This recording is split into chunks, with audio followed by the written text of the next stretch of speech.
and business partners alike. Our services include, but not limited to, the following: investing public, to provide training programs to the public, such as investment and stock trading courses. Financial professionals, providing up-to-date training courses for the finance professionals, keeping them well informed with compliance, regulatory requirements, financial products, and best practices. Financial technology. We develop and provide information technology solutions and management services, curated specifically for our clients' needs. Cybersecurity and data. We provide data, information, analytics, and cybersecurity services to your business, keeping your data safe. Since our inception, we have trained thousands of participants among the investing public, financial professionals, hundreds of B2B clients, and have continued to forge strong business partners. To find out more about what we do and how we can help you, contact us today. Cybercode is a leading financial training provider and a leading developer of information technology solutions and management services.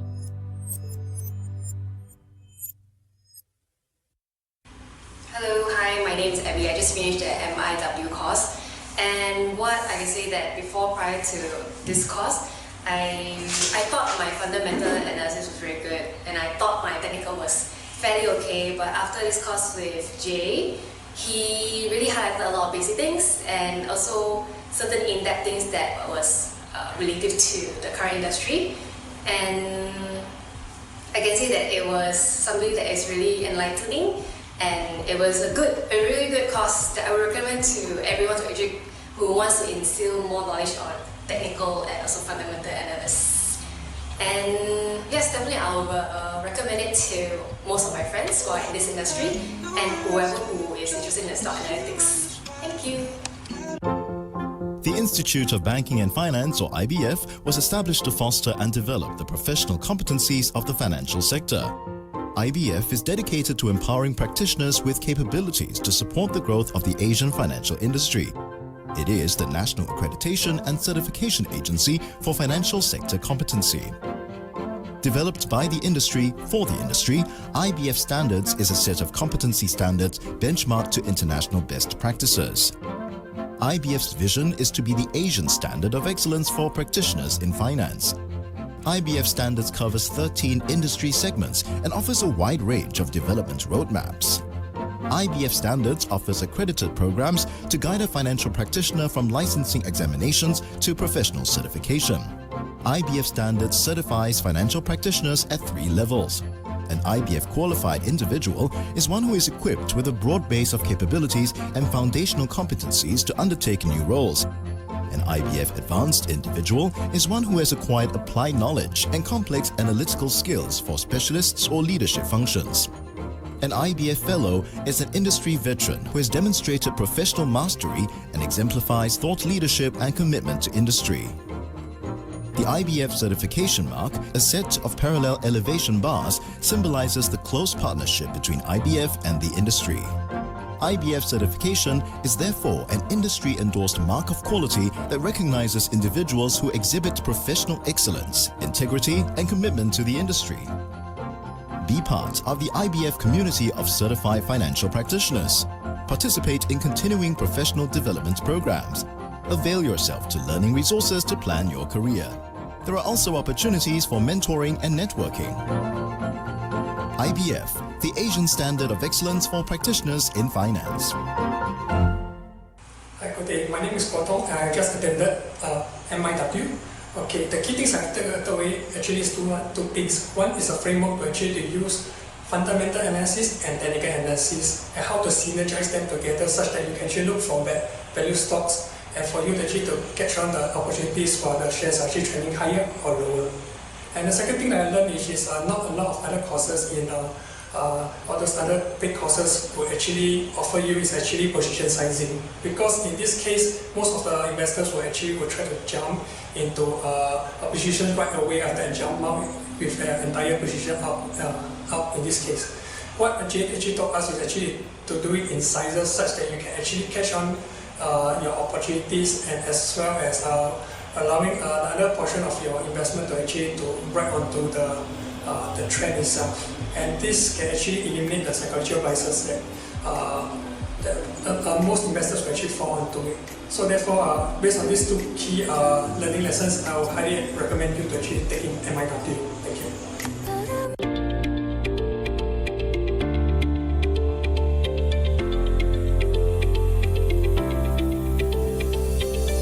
So when I came upon this topic on called behavioral finance, I started to realize that the crux of a successful investor or trader is not about selecting stock. It's about managing the portfolio of stocks they own. We manage the risk. Not only just managing the risk, we also manage the psychology of ourselves. The only best way to service to a client is really through a standard process, guidelines, and also to understand what the client really need and automate and on day. And this will generally help clients not only to provide the best service for clients, but also to help clients to gain wisdom, knowledge, and getting the best investment position for themselves. So that this is what I do normally. The perfect strategy to me is a unique strategy that fits to the person's objective and wants. During this class, Jay actually shared a lot of his personal experience and made certain concepts very clear to me. Like what is a trend, what is a momentum, causes actually help me to understand the technical analysis and also the fundamental side. He's able to convey very effectively the substance and the knowledge. I find him very pragmatic and his approach is very prudent. Join my course and learn how to make your investment work for you today. The STI declined 3.5%, with dividend distributions marginally reducing the decline in total return to 3.4%. The 506 million Singapore dollar net institutional outflow from local stocks at the start of this month was driven by financials and industrials, which respectively booked 476 million Singapore dollars and 66 million Singapore dollars of net institutional outflow. ASEAN's most defensive performing sectors included healthcare, telecommunications, consumer non-cyclicals, energy, and utilities. The four-session trading week resulted in net institutional inflow for Singapore Telecommunications, StarHub, and Netlink NBN Trust, which led combined net inflow for the sector to 48.38 million Singapore dollars. Meanwhile, Singapore's utilities sector booked 7.1 million Singapore dollars of net institutional inflow over the four-session week, taking the sector's combined net institutional inflow over the first 6 sessions of August to 8.7 million Singapore dollars. On August 6, Sembcorp Industries reported 1H FY24 net profit before exceptional items of 532 million Singapore dollars. Scan or click the link in the description to learn more about these stocks or join SGX Invest on Telegram for the latest news update. Please note this is a general commentary of historical performance and not necessarily indicative of future performance. Check out our investment courses that are up to 70% subsidized at cyberquote.com/sg or contact us at support@cyberquote.com.sg. Hi, a very good evening, ladies and gentlemen. Thank you for tuning in for this tonight webinar session, a webinar titled Travel Hack. Invest and fund your travel dreams by keynote speaker Jay Chow, wealth manager from Philips Security, and also the IBF accredited trainer who teaching one of the course making investment work course, and as well as this associate trainer with Cybercode. Now, thank you very much for those who joining in for this 2-hour session. Now, a little bit of administration to just share with all you here. If you have any question during this two-hour session, please feel free to post your question in the chat or Q&A. So in appropriate time, definitely Jay will provide the reply. Now again, also we talk about a little bit our keynote speaker today, Jay. As you can see on the slide, in fact, this year will be stepping into 18 years of service. Working with this Philips Security, join in as a stockbroker and then as a trader, and then move on to become an investor, and then also now become a wealth manager, taking care of more than close to $5 million in terms of asset under management. Now, indeed, Jay basically is his edge is in using both fundamental analysis and technical analysis, in short we call FATA, to form his market insight. So actually he has been teaching numerous of the traders and numerous of retail traders even before the COVID, right? And this, as I mentioned earlier on, he also conducted one of the course called Making Investment Work course, which has also benefited a lot of retail traders in Singapore to make their decisive so-called decision in terms of equity investment system. Now, Jay is also, for this course of Making Investment Work course, he also encompassed one of the components called investing in psychology, which is he been quite so-called sharing with all those students, for those who join in for this MIW class or Making Investment Work course. So a lot of things to learn for this 2-hour session. Like I say, please, of course, we also hope that all of you can to participate. So in the appropriate time when Jay will ask for any of the input, sharing from the audience, please feel free to post your question, so as for Jay to have more sharing with all of you here. So we want to make it more interactive for this 2-hour webinar session, right? So please stay tuned to the end of session. Myself and Jay going to share with you how can you benefit also from this course of Making Investment Work course, right? So I will officially pass the mic over to Jay, right? Jay, please. Yes, thank you, Andy, for introduction. A very good evening to everyone. Thank you for joining me this evening to learn how to have a good travel hack. Yes, I want to talk about this topic about traveling and also the topic of how you can use your investment to fund your travel in this session. And why I get the idea I want to talk about this topic is generally because I spend a lot of time interacting with my clients, chit-chatting with them. One of the common topic that we talk about is actually traveling itself. So not only just my clients, I also noticed that even to my friends, or even some of my church friends who are young in a younger generation, they really love to talk about travel. Okay, so this is one very common topic a lot of people want to talk about. And a lot of times they will ask me, hey, Jay, where do you like to travel? I said, oh, okay, I travel here and there. Wow, Jay, you travel quite a fair bit over the years. Then I say, yes, but Jay, how do you do it? Is it that you earn a lot of income because you're a wealth manager and stuff? Share with them, actually, not really. The best way is to use my investment to finance my travel. So in today's session, I'm going to share more into details how this can be done, because it's something very beneficial for everyone, because traveling is something that I believe is one of the favorite hobby of Singaporeans itself. And I'm very thankful that being in Phillip Capital, it gave me a lot of opportunity to educate, to teach, and to guide or mentor many people in the market, especially when through Cyber Code, we got connections with SGX and so on and so forth. And the most recent connection that I really very happy about it, I'm very glad about it, is that SGX has appointed me as a SGX Academy trainer. And the recent training I've been conducting is for a group of footballers from Football Association Singapore. So it's a joint collaboration between SGX and FAS to help footballers to understand the importance of investment or importance of financial management. So I hope you see the heartbeat of me. My heartbeat is to really want to help every individual to be able to understand the importance, not only the importance of investment, but also to be prudent in making your investment work for you. So very often I notice that this short 1 hour, 2 hour session is very hard for me to share whatever experiences that I have with everyone. The best way to learn is actually through a structural course, a structural learning steps, so that you'll be able to understand what comes next. So I created this course called Making Investment Work course. Yes, like the name of the course portray, is to teach everyone to allow your investment to work for you, not the other way around. Why? Because a lot of times I've experienced people, they are very tied up with their investments, meaning they are spending a lot of time trading in the market. That's not really letting the investment work. You're actually working spending a lot of time to make sure that you can earn money from it. To me, that is working for your investment. I'm very thankful that IBF, Institution of Banking and Finance, has accredited this making investment course. Why?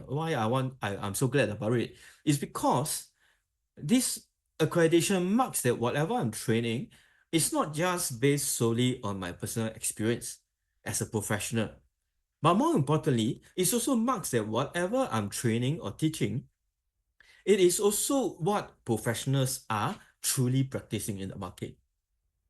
So rest be assured, if you sign up for this course, you're going to learn what are the techniques we use as a professionals to help us to make very wise investment decision itself. Okay, so this is a little bit of my personal introduction. I hope that you can understand the context or the direction that I'm heading towards in today's talk itself. But before I want to dive in deeper, I think some simple disclaimer and limitation is important for me to declare. Okay, first, I'll be using a lot of past performance data as a fact, as a proof to show you certain patterns or certain things that situation happen in the market that can be very beneficial for you. Instead of just me talking, I think sometimes we need to have these figures from the past to help us to picture what is likely to be repeated into the future itself. But please do take note that as far as possible, I want to use as current information and as current data as possible. But because of so much information are available in the market, I think it's also important to stay focused. Okay, so to frame what I'm talking about. So our main focus will be focusing in Singapore stock market. Why? Because it's something that more people are familiar. There are certain brands or certain things that I'm talking about, then it will bring a lot of familiarity. And lastly, please do also consider your own risk assessment because I will be sharing some shares that you can think about investing. But please, before you want to make any investment decision, you have to make your own risk assessment. Why? Because I strongly believe that God made every one of us to be different, like how our thumbprint, our iris pattern are different. So in terms of risks that we can undertake, we are definitely going to be different.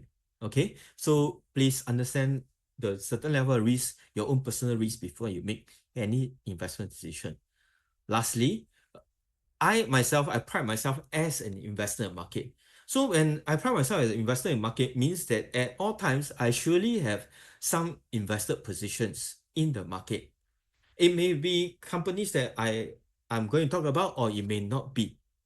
But please take note, my today's session is not a session to tell you what share to buy and so on. No. My session today is to help you to be understanding what are the important things to consider before you make your investment decision. Okay, so let's start off with a bit of context of what we want to talk about. Like I started on earlier on, many of my friends, many of my clients, they really love to travel. And it's important to also understand that whether listener, those who are attending the webinar right now, do you really like traveling? So I'm a kind of person who like to interact with people because I can just talk, but if there's no response from people, it's going to be less information will be going to be shared. So please do make use of the Q&A button or even the chat function in the Zoom webinar. Okay, just respond to me. Hey, Jay, I also love to travel so that I can feel that there's interaction. Okay, because nowadays we have been everything to be online since COVID time until now. Sometimes I do really miss that kind of physical interaction that we can see some physical response from people. So at any point in time, if you want to respond any questions, please feel free to just use the chat function or the Q&A function to ask me. Then at appropriate time, I will also take some water break and I'll use that small break to also answer as much question as I can. Okay, I have Iris Tan responding to me. Yes, I do. Thank you. Wow, I love this kind of response. Then I know that I'm not talking to a laptop. Oh, I'm talking to someone who are listening. Thank you, Iris, for responding. Okay, so with a response, then I will continue.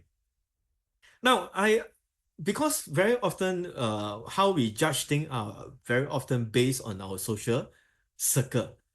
So how do I know that Singaporeans or many of our friends or many people around us really love traveling?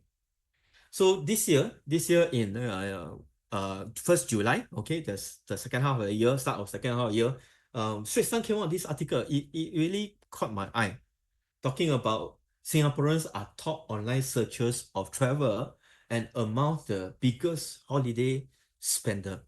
So it's actually two parts. This article by Straits Times is two parts. But let me tackle the first part first, talking about the highest online searcher in the whole world, okay, are top.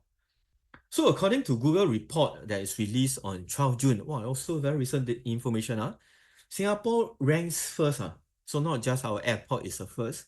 Okay, it also ranked first worldwide on the search online searches for travel topics. Okay. So this spotlight that really Singaporeans really love to travel. So that's one interesting thing that brings out to me, not just me only, but that we have a lot of like-minded Singaporeans around. But what really intrigues me is that actually earlier on this year on the 20th January, this article came out. Hi mom, no dinner for me tonight. I will be skydiving in Bangkok. Gen Z and millennials. Wow, this is something that I don't really, I have never do any last minute travel that I have to tell my mom that say, hey, tonight I'm not coming dinner, I'm going another country. Okay, maybe probably Malaysia. Okay, I put Malaysia out of context. But to Bangkok is something that, wow, and somehow it's about Gen Z and also millennials because that they will be our main economic mover in future. So in the article, how do they define this group of people? They define it that they tend to be university age to youth under 30, who takes flight whenever and wherever they want. Even if it means having to hassle for extra income on the side as content creators and micro influencers to fund the travel. Wow, really, there's something interesting because when I think back when I'm younger, during my university days or during my youth when I less than 30 years old, I try not to ask my parents to fund. And when I don't ask my parents to fund for a travel, means that probably I have many years that I didn't travel except from when I'm very young, when my parents bring us out as a whole family. So it's something interesting that I start to think, okay, that is there any how can they afford? Okay, I start to think how can they afford such expenses?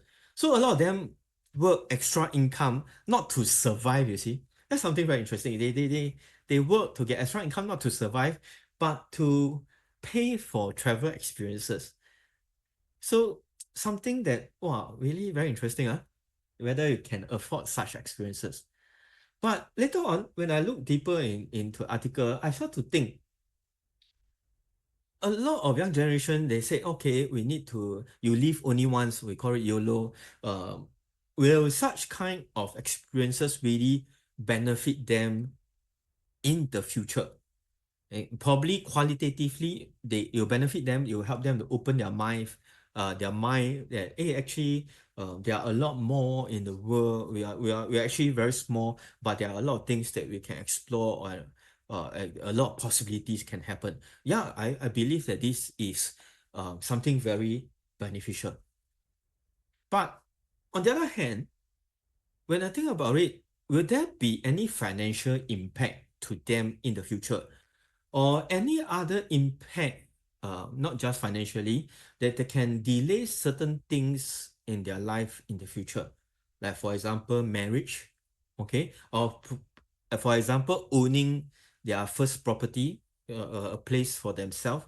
I think this is a few of the key concerns that, of course, our Singapore government always highlighted that there's declining birth rate and so on and so forth. In fact, I think 1 or 2 weeks ago, Swiss Time came out article that the death numbers are actually starting to be on par with the number of birth rate in Singapore already. So it has been a growing concern of this aging population thing and so on and so forth. So the reason why there is lesser birth rate is because many cited that they find getting married, oh, I need more money, not enough for wedding dinner, not enough to buy their properties and so on and so forth. I think all these are really generally concern, but can traveling be impacting on such concerns? So that's something I think about. That's something food for thought. Because what I really inspire is that I went through many years of investing in the market. I went through seeing up and down in my own personal life.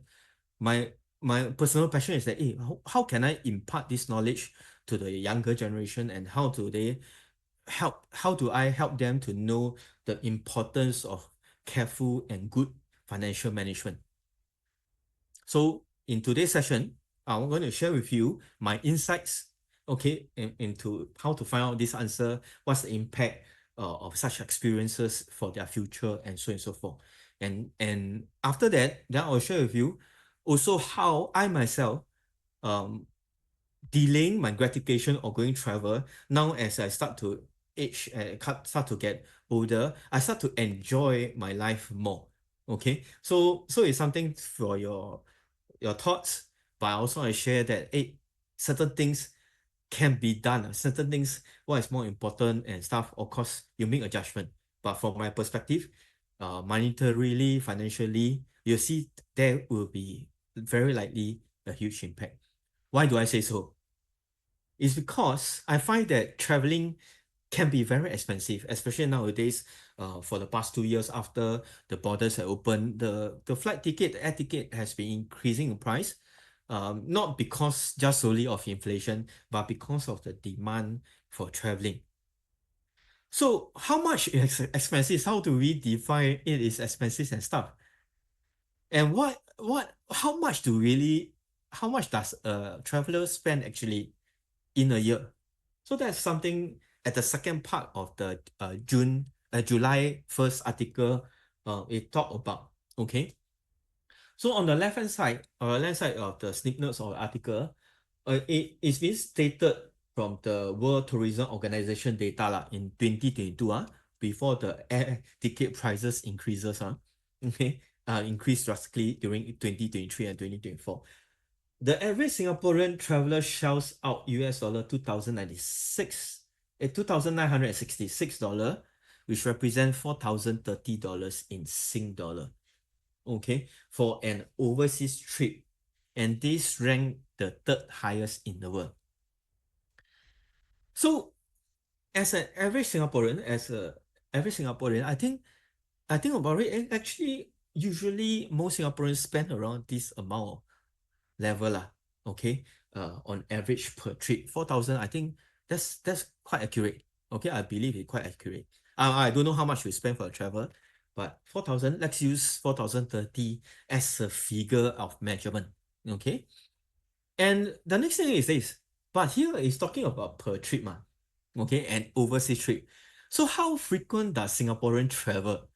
So at the next part of the same article, it stated that the study reviewed that Singaporean traveler intend, this is just intention, to take more trips in 2024, averaging 4.6 trip in comparison to 4.7 trip. So the number of nights per trip on average is also 7.4 nights. Wow, actually those Singaporeans quite a lot of leave.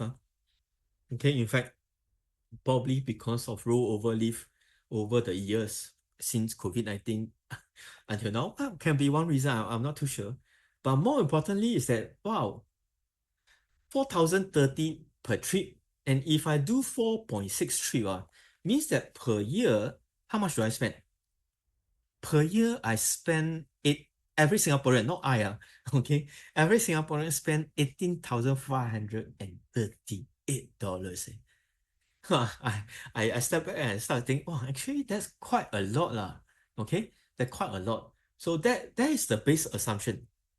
Okay, this is the base assumption I want to use, that every Singaporean spend around $18,500 per year. Okay.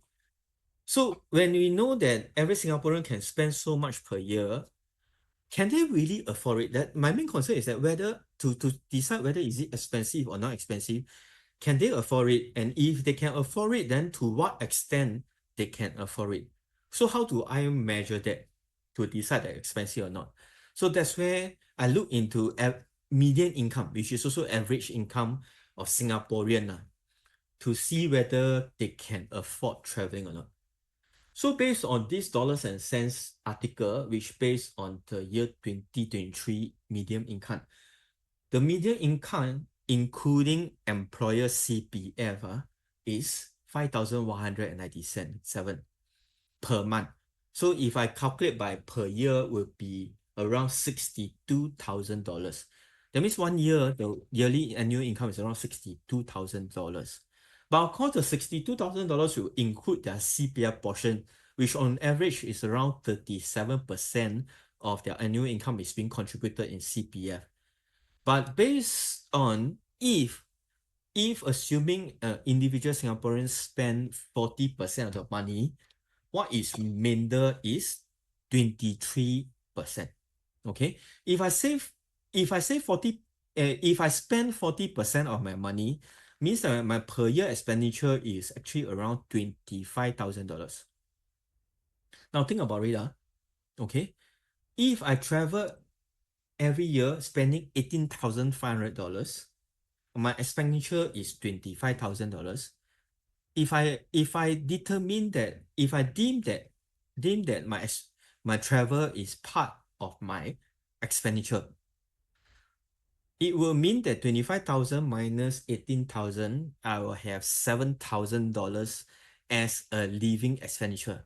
Okay, 7,000 as a living expenditure. So per month is around $580 per month. So how many of us can survive in Singapore as an individual, $580 per month?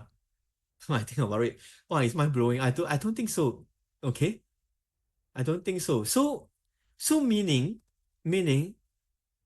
there, I guess that there could be quite a fair number of people, okay, use their savings to pay for travels.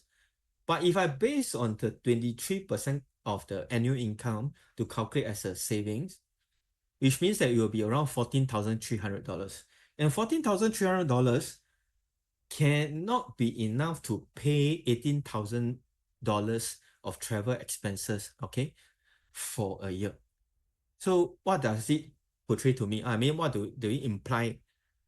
It implies that many people may end up using a lot of their savings for the whole year to finance their travel, or they actually reduce expenses. That means instead of going every day after or during work or after work, instead of going to hawker center or instead of going restaurant or something, they decide to reduce to go to tapao food from home. They prepare own food and go to office and eat to save the cost of eating out. Probably because why I want to say so probably is because I also have personal friends say, hey, so what's your travel plan? Oh, I want to travel to Japan. Probably if possible, if company bonus give well, I want to travel to Europe. Then so okay, not cheap you want to go Europe, it can cost close to $10,000. And I said, yeah, I think with this plan, I think this month I'm going to spend lesser. I spend lesser, I'm going to save more. Spend lesser and save more, okay, is the way that majority of people do so, which I with a wild guess, I think it's like that. So this is one of the reasons why I want to talk about a topic that when you come to travel, a lot of people are really, they earn money, they work so hard, just that they can experience the experience of travel. But honestly speaking, I find that every time I go travel, when I come back to work, I will have travel fatigue. I find it very tired. I don't feel like coming back to work. Okay, worse than Monday Blue. Um, and yeah, it can be quite tiring at a certain point in time. Many people want to use travel as a period to rest, but actually end up it become more tired. Okay, why? Because you'll start to say, I don't have much savings going forward. How can I save more money and stuff? You start to have all these things coming in. So all these kind of things are not quantifiable, okay? But the impact or the implication is such a way. So that's why here has one point, okay? I want to use a point system.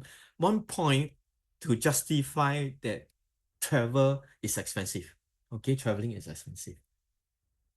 So that is based on looking at our medium income perspective. And another perspective that I hope everybody can see why I conclude that traveling is expensive is this. What if I choose not to travel? All my friends are traveling. I look at my Instagram, wow, they travel here and so forth. I tell myself, okay, it's okay. I think more important is about building my future. It's about my retirement in the future. What if I save the money? I don't spend the money. What if I save the $18,000 every year? I choose not to travel. Which I got friends who do that. Okay. They purposely don't want to make passport. Interesting, right? Even go JB also don't want. I got a friend like that. Okay. So if I'm young, because here I'm talking about Gen Z and millennial, it can be quite expensive for them. So imagine if they're 21 years old, they make some side income, okay, and not to spend the side income and manage to save this travel expense of $18,538. So at the age of 21, don't travel, how much they can save after 5 years. So if we accumulate this amount over 5 years, 18,000, make an assumption that every year can get 18,000. After 5 years, how much savings you can save? $92,690. $92,692 is quite a lot of money. Okay.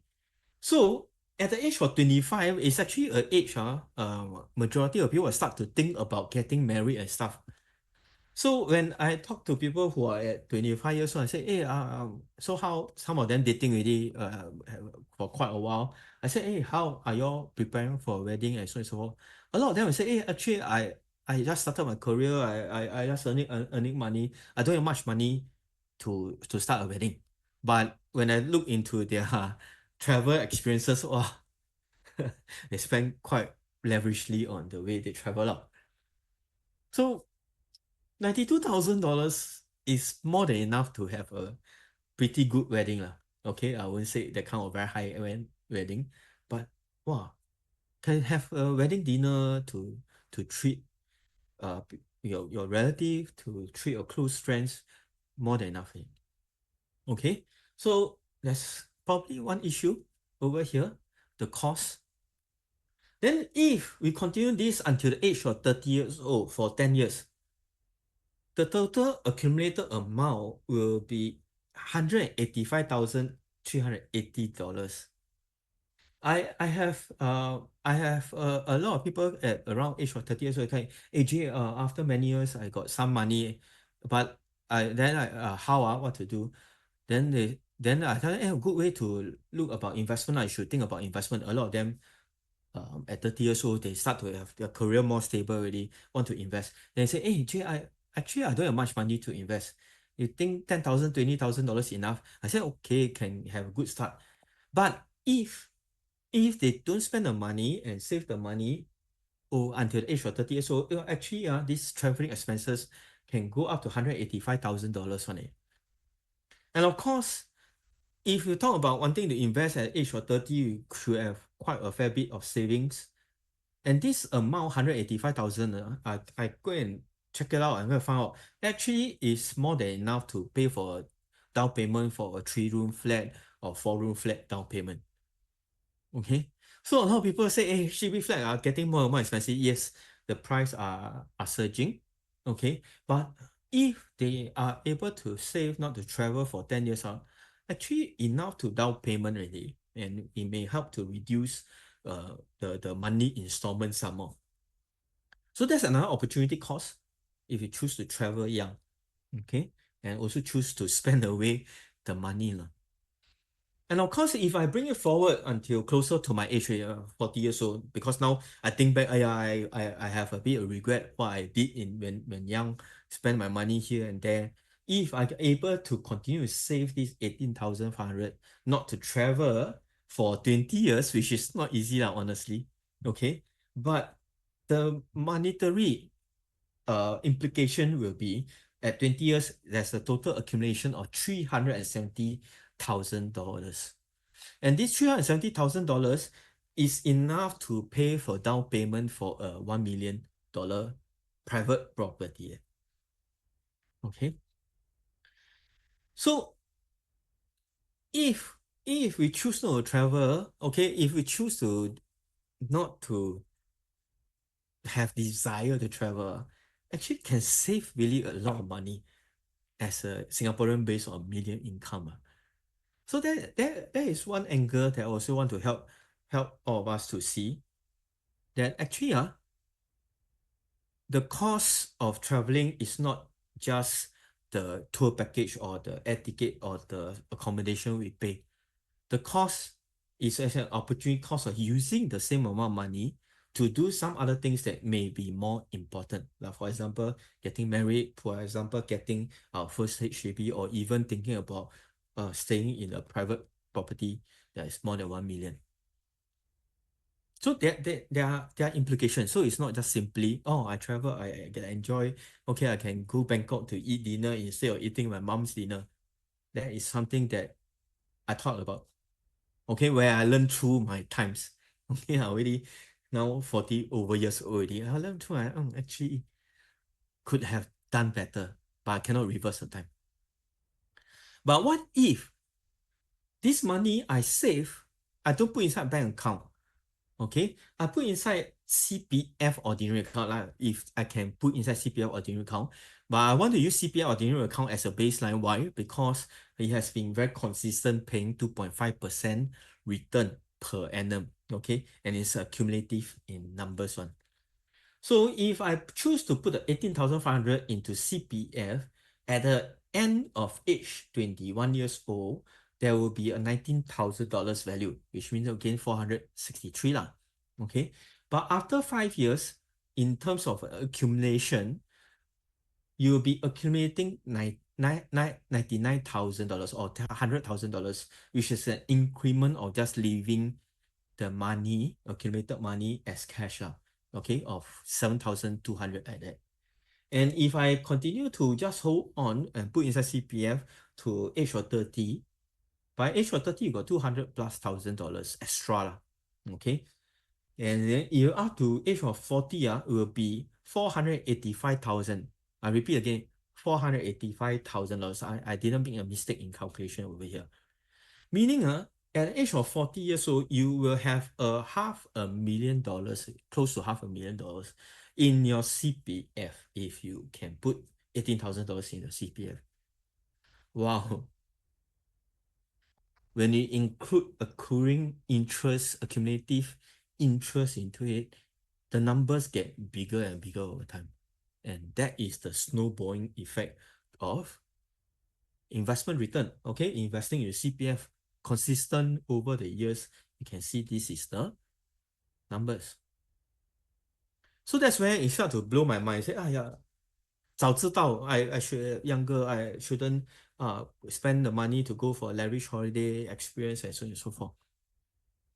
Okay, in fact, it's not just about traveling, or maybe some of you all decide to buy car and stuff. You can use the same method and go and calculate. You realize that there is a huge opportunity cost in that kind of perspective. Okay, so I'll pause here for a short moment. If you have got any response or any questions, please feel free to use the chat to respond to me. Then I'll use a moment to discuss. Or you have any idea, because I like to exchange ideas. Say, AJ, there's another angle you didn't look at, and so on and so forth. Please let me know so that we can learn from each other.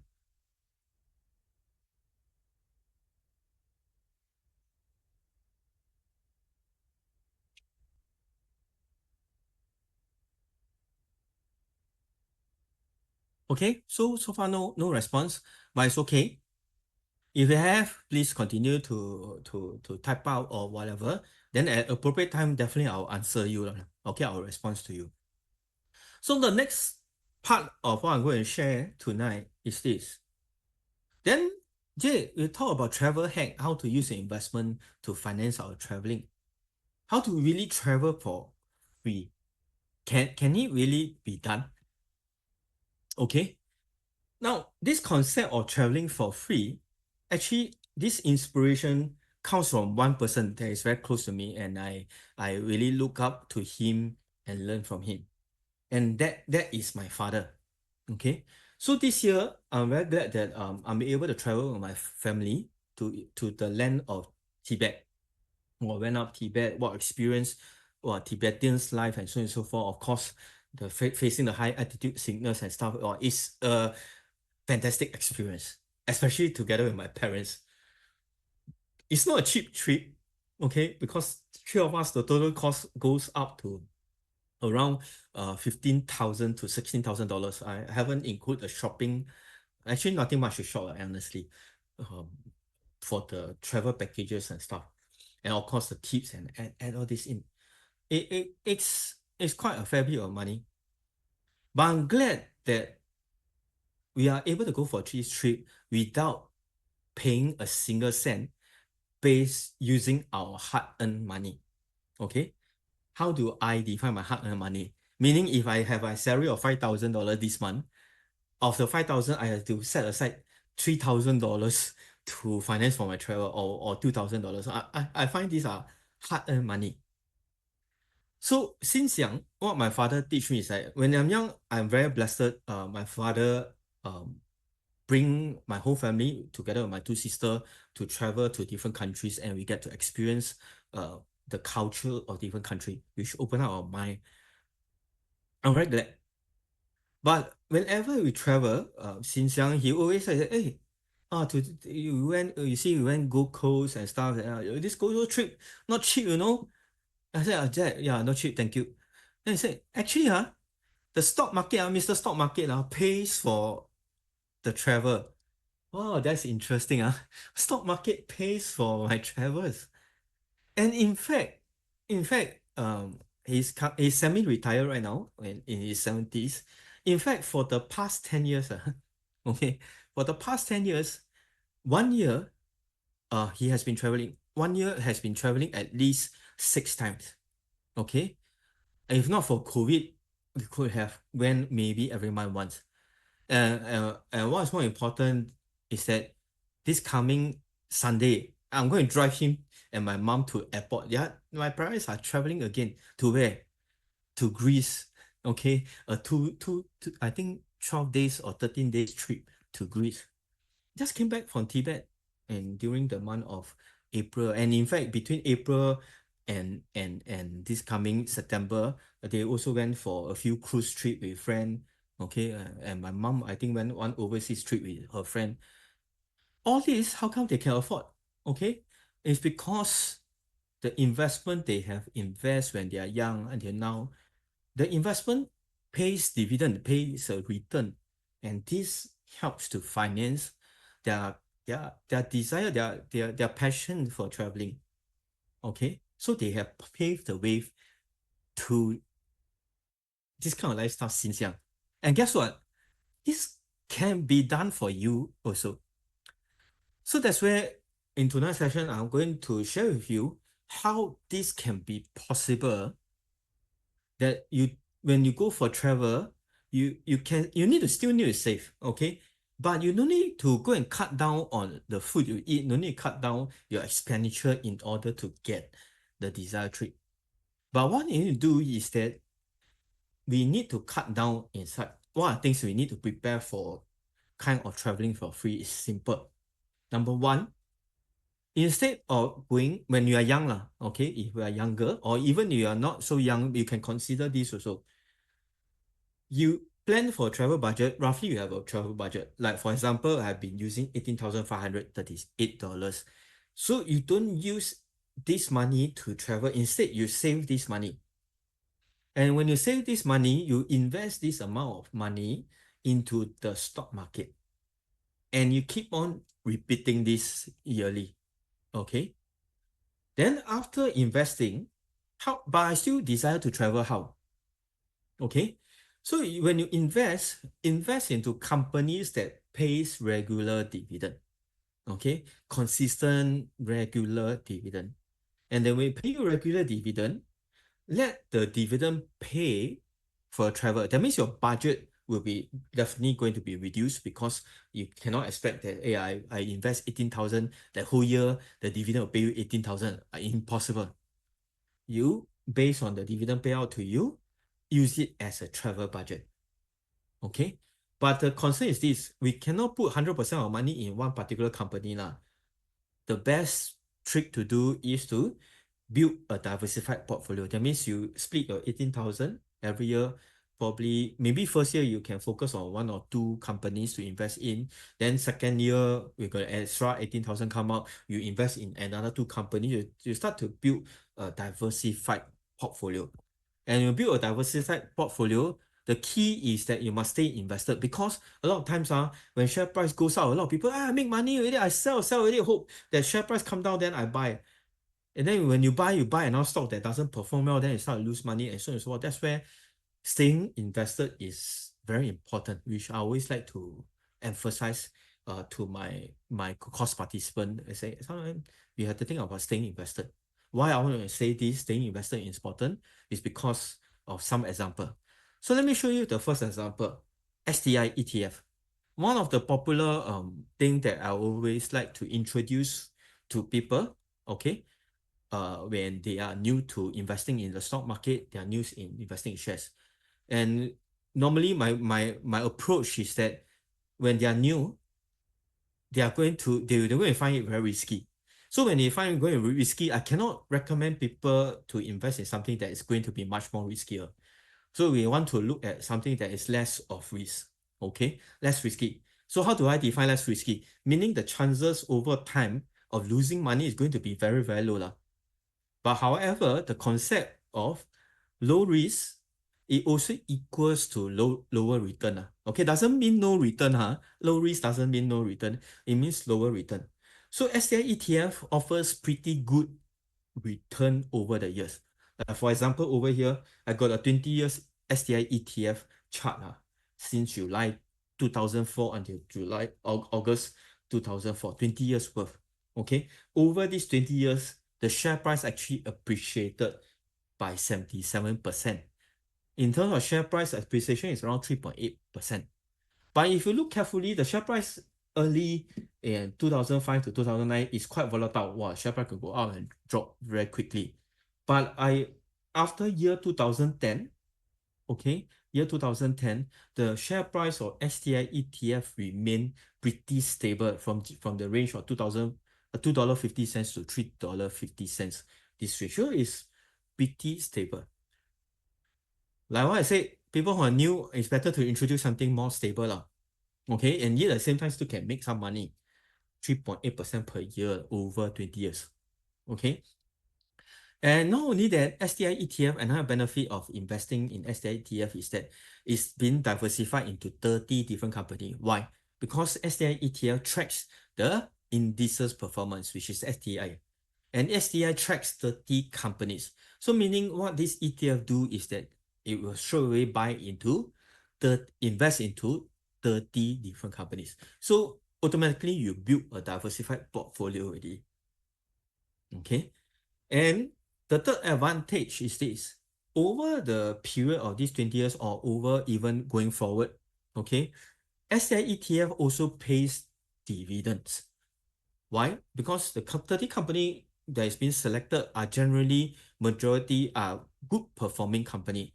If they are not good performing, they will be kicked out of the index. Then we include another good performing company into the index component. Usually they are blue chip stocks also. So majority of blue chip stocks does pay good dividend. So over here, you see all the labels labeling the dividend payout by STI ETF. And if you observe carefully, the dividend payout is actually half a year. Okay, every half a year they will pay out, and you will see the amount of dividend payout per share has increased over time. despite the share price didn't increase. So if I total up these 20 years, it's a total of 100% return, meaning you think back your cost price through dividend payout, which represent an annualized of 5.5% like that. So if you sell this share over 20 years, you can get a profit of 178%, annualized 8.9%. But these are past data, these are statistically, this is how the numbers look like. So eventually it's actually something stable, something that also can provide regular income. Why is it important? Because we want this dividend income to finance our travel. Okay.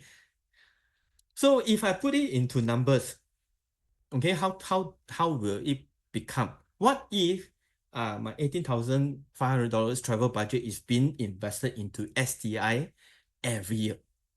Okay, so let's start off with 3rd January 2005 as a calculation. So I use past figures to calculate, and regularly we invest this $18,500. Okay, and whatever shares are being accumulated year to year. But however, I will not include dividend payout into it. Dividend will then be used to travel. Jay, what do you mean by this? Let me show example. For example, in year 2005, at the start of the year, we already saved $18,000. So use this $18,500 to invest into STI ETF. At the start of the year, STI ETF is at $2.09, which means that you will be accumulating 8,878 shares. Okay, when we'll be buying 8,878 shares. So during the year, STI pay out dividend 2 times. The total amount of dividend per share is 6.2 cents. So which represent, since I own 8,878 shares, means that the whole year I'm getting $550. And $550 will be my first year travel budget. Then people say, Jay, $550 can go where? Can go JB, go Batam for a short trip, maybe one trip only, finish it. That's how it started. When I'm younger, my travel budget really rely on my dividend payout, which later I'll go and share with you more deeply. Wow, I don't have much travel budget. That's why I don't really travel. Myself, I saved the $550.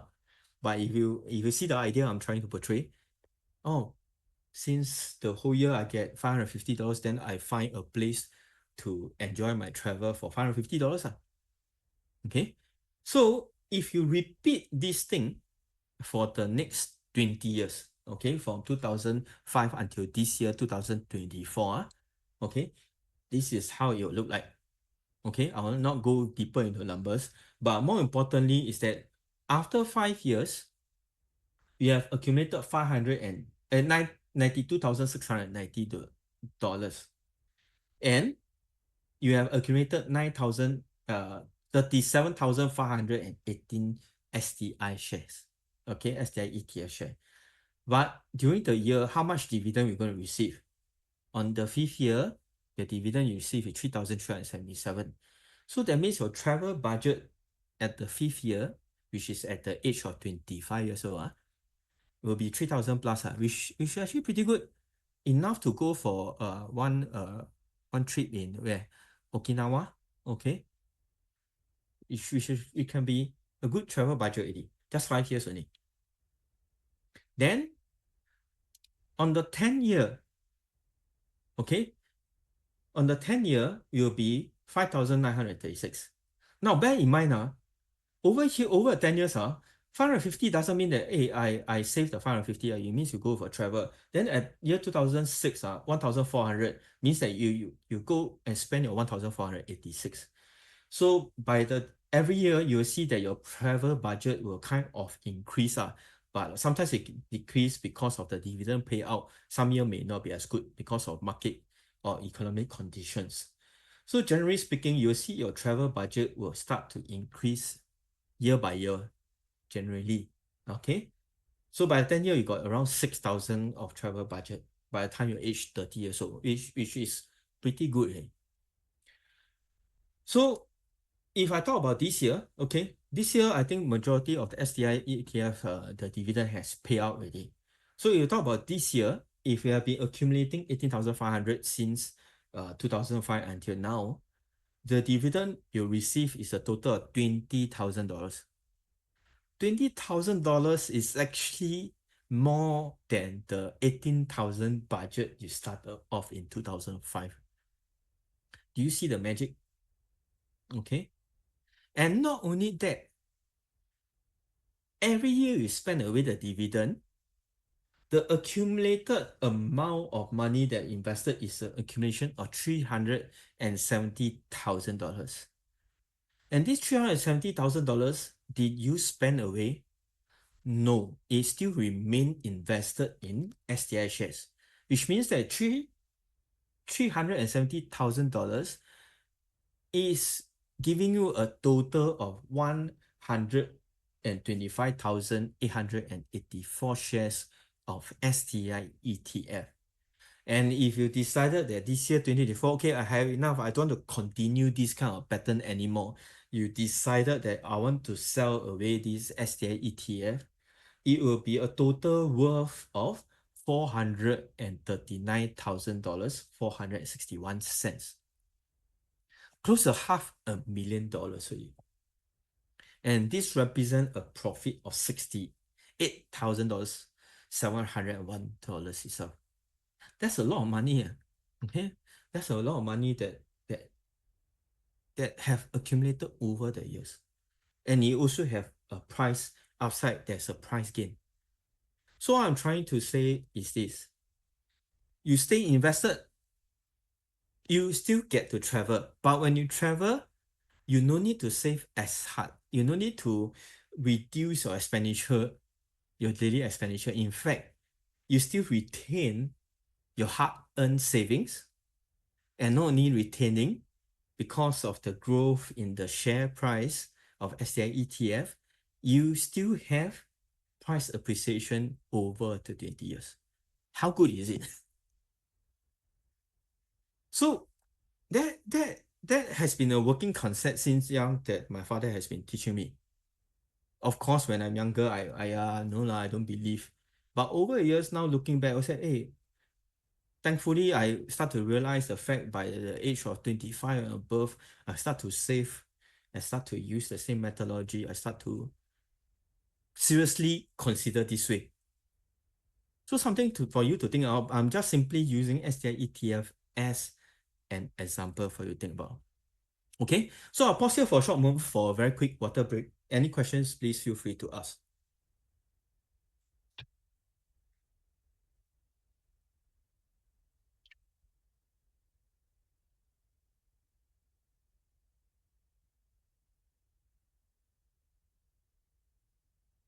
So this philosophy or this systematic approach definitely can work since 2005 and now, and I believe that going forward, it can work also. But of course, some of you will start to think, hey Jay, what if I don't invest in STI ETF? What if I invest in blue chip stocks? That means I purposely just select one favorite counter. Okay, instead of diversifying for 30 different companies, I invest in one very good company. And of course, I'm very willing to share with you the figures if you happen to invest in a very good company. One of the best performing stocks over 20 years, from my personal understanding, is actually DBS itself. So I use this DBS example to show you that, hey, okay, it's possible. You can put all your eggs in one basket. You can choose to put 18,500 every year into DBS ETF, and it can probably work better. And from this example, it definitely worked better. Why? Because over 20 years, DBS share price surged by $22, meaning the share price went up by 190% as opposed to STI less than 60% over the years. So which means that just by the price increment of DBS itself, it's already 9.5% per year kind of increment, average out. Okay. And not only that, DBS also pays dividend, just like STI ETF, it pays dividend. So more importantly is that when you want to finance our travel, you use our dividend to finance one, not the price appreciation. Okay. So if you use our dividend to finance, you will see that actually DBS dividends since 20 years ago until now, every year on average is around 6.49%. And if you look carefully, the dividend payout from around 20 cents start to increase until recently it become 40 over cents. And in fact, these few years it's close to 50 cents, more than double. Okay, so if I total up the total sum, really, DBS total profit since 20 years compared until now is a total of 3 times more. Okay, that's quite a lot of money if you accumulate over time. So with the same philosophy or same concept, if we use this 18,500 to invest in DBS, this is how the figure will look like for your consideration, for your thinking. So first year, the travel budget will definitely from $550 will now be increased to $739. Why? Because the dividend payout is more than STITF. Okay. And then for the fifth year, the travel budget now increased a lot more also, now become 2,600 instead of 1,000 plus. And by the 10th year, the travel budget will become 7,171. Now, of course, by the 20th year, it becomes $35,000, double than the average Singaporean expenditure for travel, 18,000, close to double. And not only that, there's also price appreciation. Just now, STI ETF is 436,000 if you sell everything at 2024. But for DBS, if you sell everything, you will get back $810,000. Okay, and now 200,000 to $1 million, which the profit is $440,000. Wow. How I wish 20 years ago, at age of at year of 2005, I invest in DBS and diligently every year invest 18,500 in DBS until now. Don't sell the share. Hold on the share. I will have a total of 810,000, close to $1 million. Okay, but did Jay do so? No, I didn't do so. Why? Because I feel insecure if I put all my hard-earned money into one particular company, especially I don't know how this company will perform in the future. Right now, we have the benefit of hindsight. In my course making investment course, you're going to learn behavioral finance. We will talk about the hindsight biasness. We always like to, I done this. If I do this in future, it's going to be the same also. But not necessarily, it may not be the same. Okay, so that's something that you must understand. If you put all your money in one based on past data, that's the risk. That's why I got a disclaimer earlier on. Why I disclaimer that? Because if in the same way, I could have put all my money to invest in this blue chip stock in the past, 20 years ago, SingPost was one of the very popular stock that people like to recommend for good dividend payout, blue chip stock. Because why? Mail, something that everybody will be using. The time email was still not so robust and so on and so forth. So a lot of people say SingPost is a investment mode. Okay, it's a monopoly kind of industry. Yeah, nothing wrong. You can invest in SingPost. However, over these 20 years, you'll see SingPost, the share price did not increase like DBS. In fact, the share price went lower than 20 years ago. Okay, which represent 47% down, close to 50%. Your money, you lose your money close to 50%. Per year, you're actually losing around 2.4% on average. Okay, but thankfully, because SingPost does have a very good dividend policy, company keep on paying dividend. If you go and calculate all the dividends for 20 years, it's a total of close to $1, which represents 123%, which means per year, on average, around 6.1% dividend payout, pretty much the same as DBS.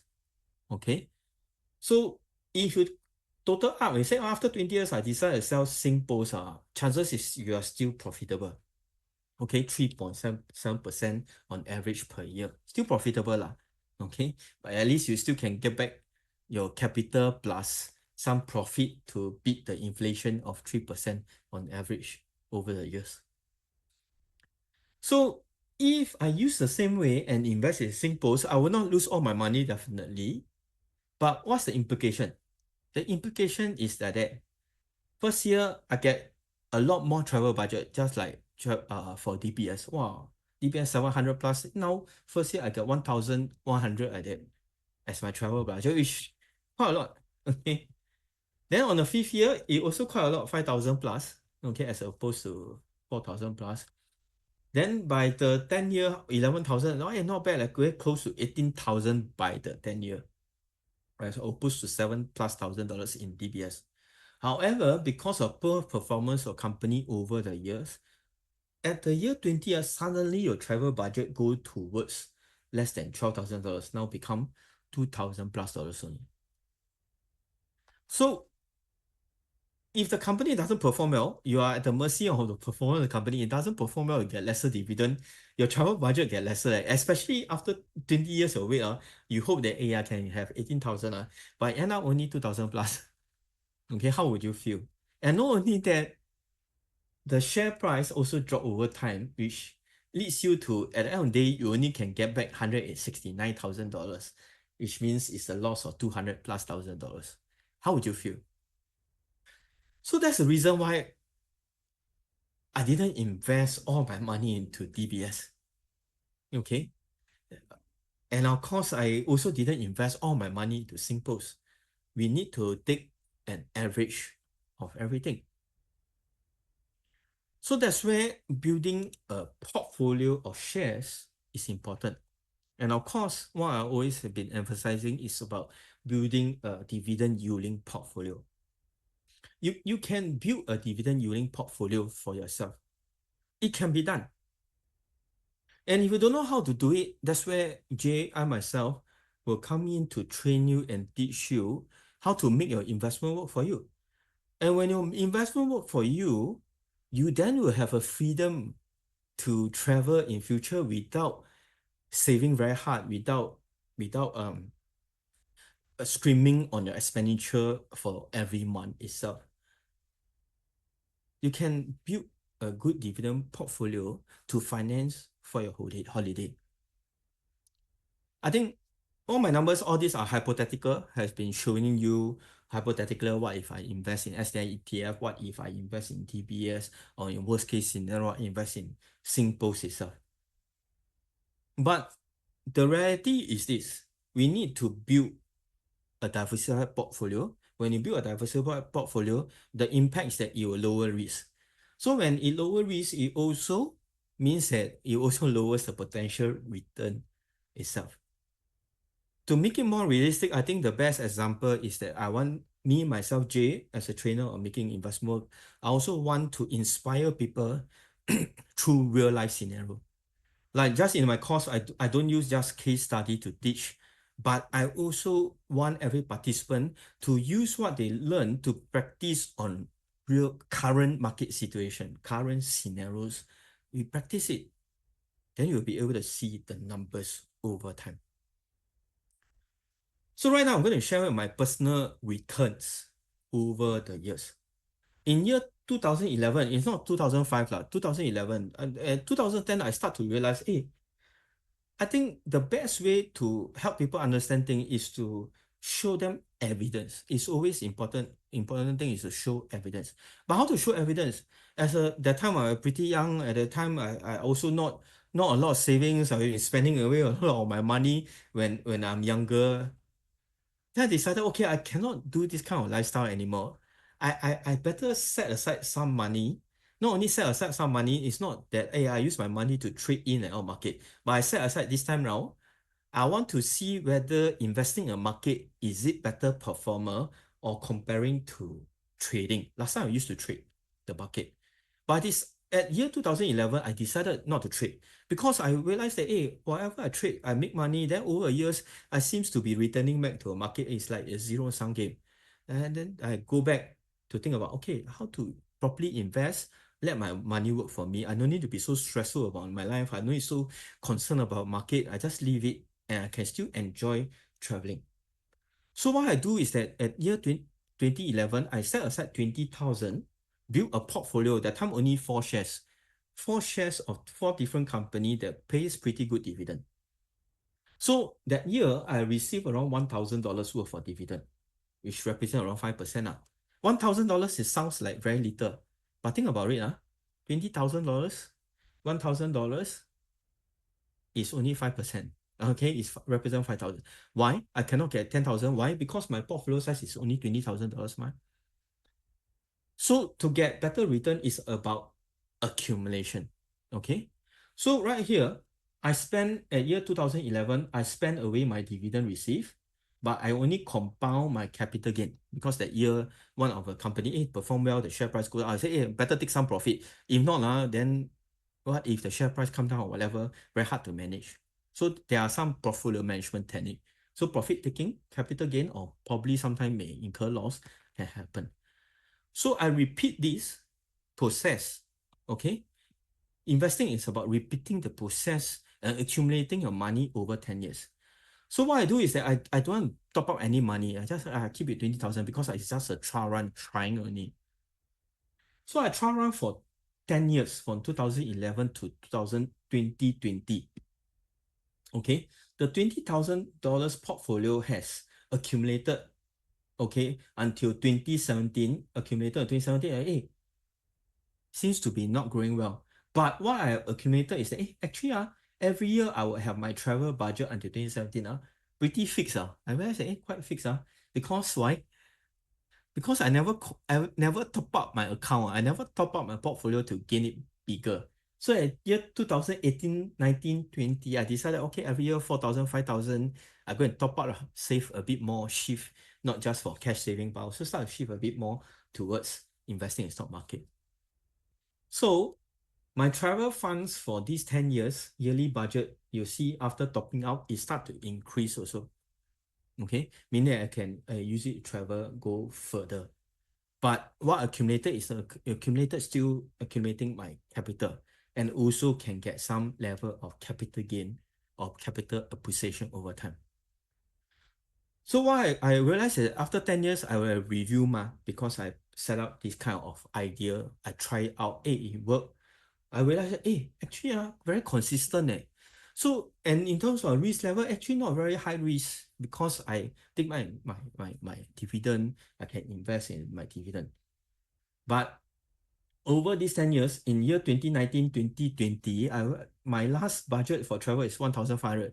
I said, actually, I cannot travel. COVID lockdown, circuit breaker. Then at the same time, I said, circuit breaker, all this come down. My shares are still paying me pretty okay dividend. And every crisis is also another opportunity. I started to say, okay, 10 years also just nice up. 10 years, I should have a change in my policy of my investment in my shares. So I decided to shift a lot of my own personal savings or into other investment and stuff. I start to shift towards, okay, why not I focus in the stock market? So in year 2021 onwards, I start to build my portfolio towards a 250,000 or 300,000 kind of portfolio. So in 2021, 2022, you see my portfolio suddenly become $250,000 above. By year 2023, it already hit, this year it already hit a $300,000 portfolio mark. Why? Why I want to build it this way? Because the time I become wealth manager, I manage funds for my client. I see my clients, actually 1 year, their dividend amount can be $10 over $1,000. I also want to have like that because I want my $10 over $1,000 to finance for my holidays.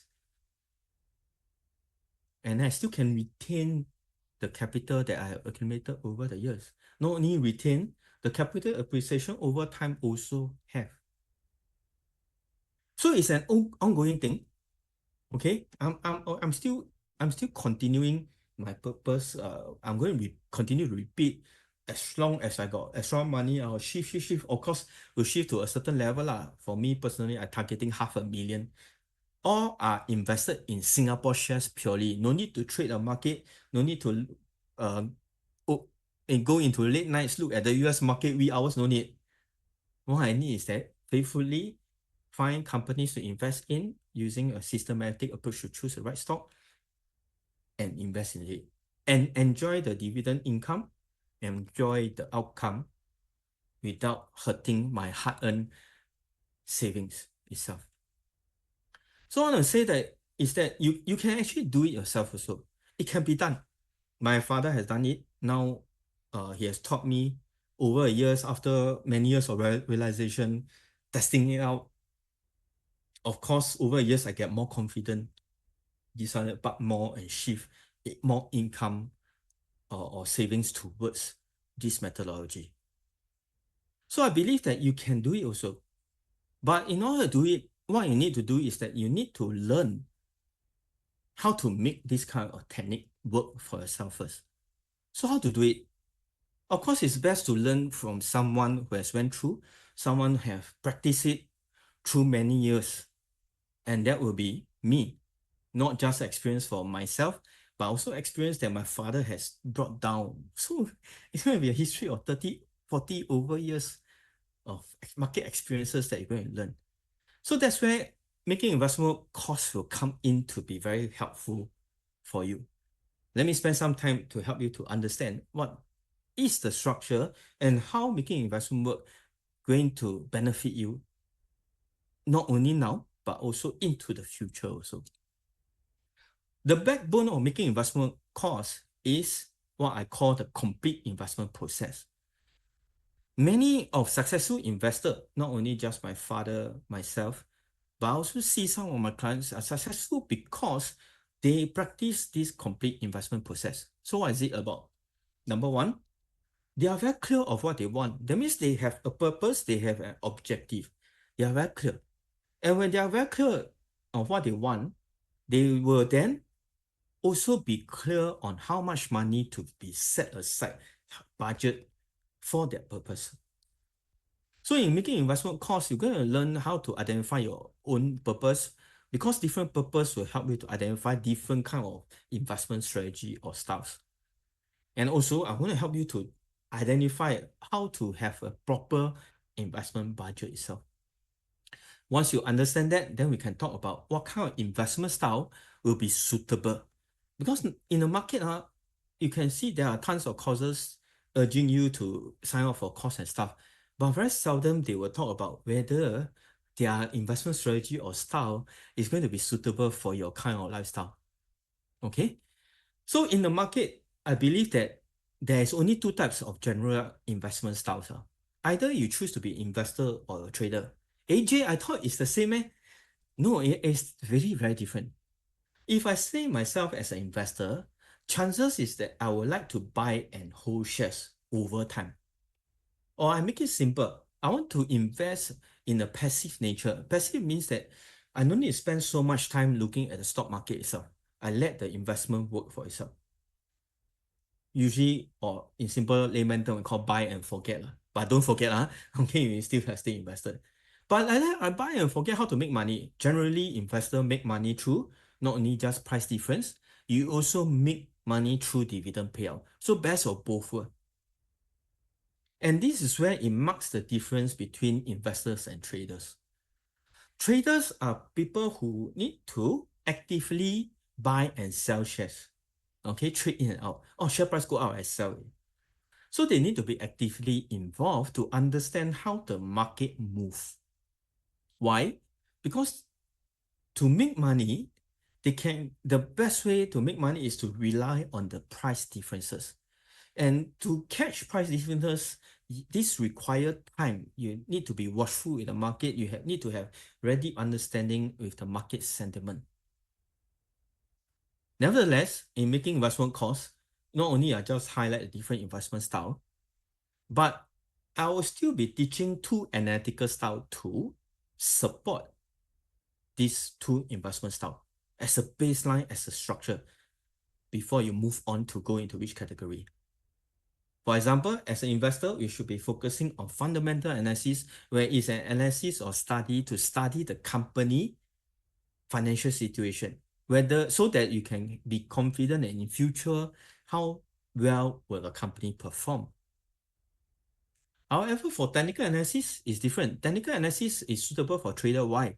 Because technical analysis will help you to understand the current market sentiment and to help you to pinpoint what are the price situations that you can make profit out of it. So it's two different kind of analytical style focusing on two different things. But in making investment course, you're going to learn these two investment style. Okay? But ultimately, ultimately we still have to make a choice because it's very hard to practice two different styles. I can be an investor and a trader. Very commonly asked question, hey, can I be both? Some people can, but you think about it. If one method works, why do you want to practice both? If one method works better, why do you want to practice both? So ultimately, still most successful investors or trader will stick to one eventually because it will be more efficient. Our time is limited. Our energy can be more and more limited over the years. So therefore, in making investment calls, we also will start to funnel down and focus on a specific process. Okay, so the second process is called the stock selection process.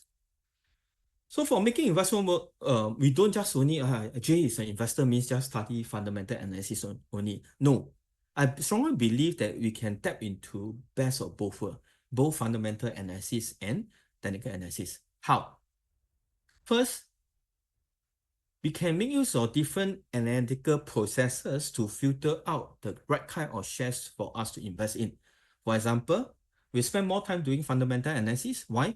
Because fundamental analysis will give us confidence to buy and hold this share and to allow the investment to work for us into the future. So we need to do two analyses. First, financial analysis, which is the study of company financial standing through understanding the company's financial statement like income statement, profit and loss statement, balance sheet, okay, and also the cash flow statement. With understanding of this financial statement will give you confidence that, oh, this company is actually financially strong. But knowing the company financially strong is not enough. Why? Because in the stock market, prices move. Sometimes the price can be overvalued. That means the price may be considered expensive. Or sometimes the price can be undervalued or considered price to be cheap. So how to determine whether it's expensive or cheap? That's where the second analytical approach have to come in. I call it pricing analysis. So pricing analysis you'll be learning how to use various financial ratios to determine whether the company is overvalued or undervalued. If it overvalued, I wait. Wait until it becomes undervalued, then I buy. But of course, no need to wait. In the market, there are a lot of different companies that we can deem it as undervalued. Then I can consider to invest in this company. I call it putting into a watch list. But why do we just put in watch? Why don't we just buy? Because fundamental analysis has one disadvantage. The disadvantage is that fundamental analysis does not consider into the current market sentiment. It is the market sentiment that caused the price of the share to either go up or either go down. So it's good to study whether, hey, I'm interested in this company going forward, especially in the short term or mid term, is it going to go higher? If it's going to go higher, then I start buying. If it doesn't, then I wait upon it until it gives me the best price to buy. So that's where technical analysis will come in. Then the last approach is to do market analysis. Okay, so in technical analysis, we're going to learn how to identify market trend, support and resistance level to determine price level to watch out for, and also to see the impact of volume, how volume can affect the market situation. And of course, just purely looking at these three things is not enough. We require tools like candlestick, analyzing whether the short-term price pattern is going to cause the price to go up in the next few days or not. And we also have to rely on technical indicators to give us a longer term kind of perspective where the market is going. So we're going to learn moving average line as a basic foundation. But this will be good enough to help you to have a very good and stringent stock selection process itself.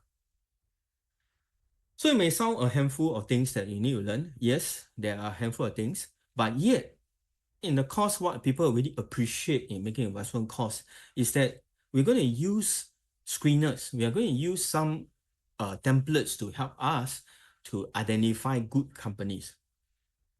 So in making investment calls, it's required for you to have your access to data, information, fundamental information, technical information, or the price chart information.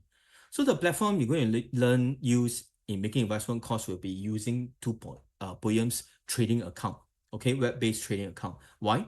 Because in Poem's web-based trading account, Simply, they have a lot of features that are free for you. The data are free for you and it's straightforward, easy to use. You no need to subscribe to any software. No need. Okay. And I find it is underutilized. So as a quick demonstration, very quick demonstration, I'm going to show you that I log into my personal Williams trading account. You can click on this tab called Tools. And in this tab Tools, there's this stock screener function. Okay. So this stock screener function very straightforward. Like for example, hey, Jay, I want to know what are the companies in Singapore pays dividend. Of course, there are a lot of companies pay dividend, but how much dividend are you looking at? So let's say we are looking at 3% dividend. You can just use the screener to search out companies that are more than 3% dividend payout. Okay, in terms of the dividend yield. So there are a total of 233 companies for you to consider using this example. Okay. Now, some of you say, AJ, but I don't have Williams trading account. Does it mean that I must purposely open a trading account with someone and so on and so forth? I said no need. Why? You try first lah. Because Williams trading account got demo account. You can actually use the demo account to access to all the features within 30 days. You use these 30 days to also attend making investment course. You learn how to use Williams trading account, how use all the feature comfortable, then you use this platform. If not, there are also comparatively good platforms out there which can be useful. Because eventually, end of the day, what I'm training is not just that, hey, you must die use this platform. Okay. Now, we have a total result of 200 plus shares. Does it mean that all 200 shares can invest? The answer is no, because that's just one basic screening to filter out companies.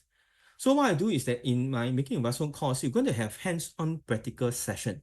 I see the data, I see information, but how do I know 200 plus share, which one will be suitable?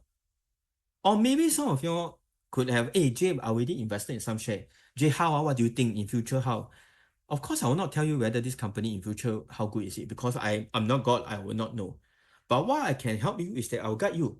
Hey, like for example, a few years ago in 2020, one of the class actually all decided, hey, let's evaluate SGX. Okay, so let's evaluate SGX. So they learn how to use this stock scoring form as a template to evaluate the company. So they look at all the parameters, then calculate the score, and realize that actually, SGX not very good company. At that time, the price is at $9. So not very attractive, then I will not be spending time to further investigate into this company. And all this, you do it manually, hands-on, just like in the picture, this participant, she used the information and then evaluate. Very quick. 5-10 minutes, complete already. Then you will know whether this company good or not good. Move on. Look for another company. So that's the stock selection process that you're going to experience in making investment calls. But the crux of whether investment will be successful or not, or whether your investment will work for you, it actually don't only depend on the objective, or don't really depend on the stock selection strategies. But actually, the most dependent part is actually your portfolio management portion. But of course, Jay, what's portfolio management? Now, portfolio management is important because a lot of mistakes in investing, from my observe, not just through myself, but also many people around, is that very often our behavior biasness will cause us to make very irrational decision. So in making investment calls, you're going to learn behavioral finance to understand certain behavior we have. Like for example, today I also shared about hindsight biasness. And now our biasness can be regret biasness. How are we going to handle them? We need to understand that. So once we understand, then we will greatly appreciate the need of portfolio management. So portfolio management is about not just about selecting what stock to buy, but it's also about when we are buying, how much share should we be considering to buy? How much should I budget to buy this share? Why? Because eventually I don't want to put all my eggs in one basket. I want to diversify my portfolio. So how am I going to diversify my shares? What are the considerations? So in making investment calls, you're going to learn diversification methods. Once you press the enter button, you own the share. As a shareholder, you get very excited. but is there a need for you to monitor the shares every day? So I'll give you guidelines on how to monitor the shares, which not many people will teach. But the hardest part is this last portion of portfolio management, which is about selling. Selling for a profit is quite hard for some people. I have a lot of clients ask me, AJ, do you think I should sell now? One of the very common questions, should I sell a profit right now? Do you think it will go higher? It's common. But honestly, the hardest part for me when I handle clients is that sometimes I have to advise them, hey, this company no good. Better think about cutting loss. Like for example, SingPost, maybe 6 or 7 years ago, some of them will say, hey, no, I don't invest in SingPost. You should take profit, even though the profit becomes lesser or sometimes cut loss. So how to determine when to take profit and also when to cut loss? Jay, but you said buy and hold over time. Now, there are certain companies, they will be overvalued and undervalued. We need to learn how to sell so that our budget will go in a cycle. Why? Because there are always market opportunities. But what we don't have is that we don't have unlimited money. So we need to learn how to manage as an overall portfolio and cycle our money.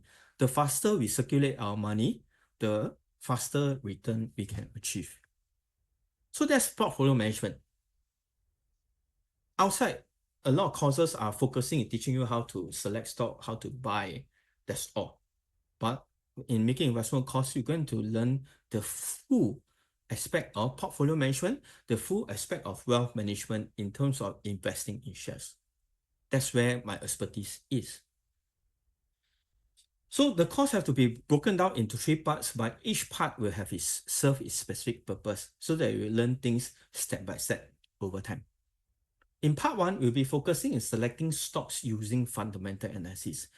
It's going to be an online session from 9 to 6 p.m. on Saturday. And this 3 part will be in 3 consecutive Saturdays. So when I talk about focusing on selecting stock, we'll be focusing on learning how to use fundamental analysis to select stock. And it's not going to be just a theoretical, it's going to be a hands-on session where you're going to hands-on on all different stock selection forms specifically designed for fundamental analysis. At the end of the session, there will be a practical assessment, okay, which is hands-on to assess. Then between part 1 and part 2, which is consecutive Saturday, I find that it will be good to get every participant to practice what they learn. So at part 1, I will assign homework for you to practice, and there will be also e-learning portion to be given to you. So when it comes to part 2, we will start the part 2 with going through the homework, reassess any questions that you have on fundamental analysis. No questions, we'll move on to learning how to time the market using technical analysis. Same thing, it's going to be hands-on. There will be a practical session. There will be a practical assessment. And same thing, you'll be assigned a homework on technical analysis, draw a chart at your own self, look at the result, then we compare our result on the 3rd Saturday. And once you are assured that you understand technical analysis, then we'll move on to portfolio management. Learning to manage 2 things, manage your emotions, your behavior, learning to manage your investment portfolio. We will learn how to record down what dividend I receive over time. How do I know how much profit I make this year? Only not just this year, maybe 5 years down the road, 10 years down the road, how to record all these things. All these are very practical session where you use practical case study to learn. So there will be a finale assessment on part 3. Then you will consolidate the whole course into one full-fledged making investment course. Wow, Jay, what if after these 3 weeks I've forgotten what I learned and so on and so forth?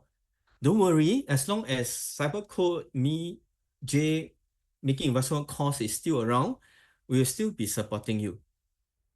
So what I do is that every month I will have an exclusive monthly session using my personal time.